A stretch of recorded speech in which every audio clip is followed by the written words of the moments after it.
ઉમરગામના ફણસા સ્થિત કોળી પટેલ સમાજ હોલ ખાતે સમૂહ લગ્નનું આયોજન કરવામાં આવ્યું હતું, જેમાં મોટી સંખ્યામાં મહાનુભાવોએ ઉપસ્થિત રહી નવદંપતીઓને આશીર્વાદ પાઠવ્યા હતા.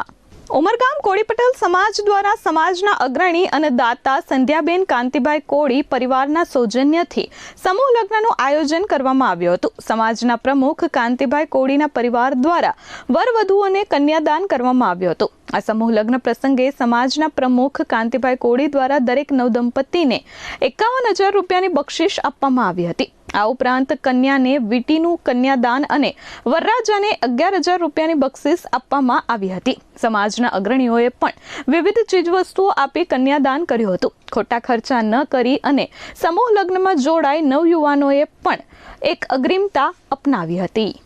વર્ષોથી આ વિસ્તારમાં કોળી પટેલ સમાજે સમૂહ લગ્નની શરૂઆત કરી હતી, જે ઘણા વર્ષોથી જે 20 વર્ષનો જેવો ગેપ રહી ગયો હતો અને પ્રથમવાર અહીં પાછી શરૂઆત કરવામાં આવી છે.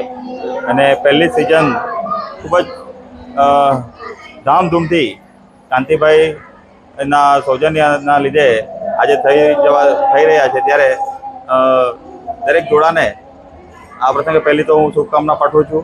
અને ખૂબ જ વીઆઈપી રીતે આ સમૂહ લગ્ન પાર પડી રહ્યા છે. તમામ સુવિધાઓ વરયાત્રાથી લઈને પ્રી વેડિંગ શૂટિંગ, વીઆઈપી જમવાનું, ખૂબ જ મોટી કન્યાદાનની જાહેરાતો થઈ છે અને ખૂબ મોટા પાયે સમાજના લોકો ઉમટી પડ્યા છે વરવધુઓને આશીર્વાદ આપવા માટે. ઉમરગામ તાલુકાના મુખ્ય મહેમાનો તરીકે અમારા ધારાસભ્યશ્રી પણ અહીં ઉપસ્થિત છે. વિવિધ સંતો, તમામ આગેવાનો આ પ્રસંગે કોળી સમાજના નવયુગલોને આશીર્વાદ આપવા અહીં પધારી ચૂક્યા છે. અને હવે આ અંતિમ પડાવમાં અમારો સમૂહ લગ્ન પાર પાડી રહ્યો છે અને ખૂબ જ સુંદર રીતે આ સમૂહ લગ્ન થઈ રહ્યું છે.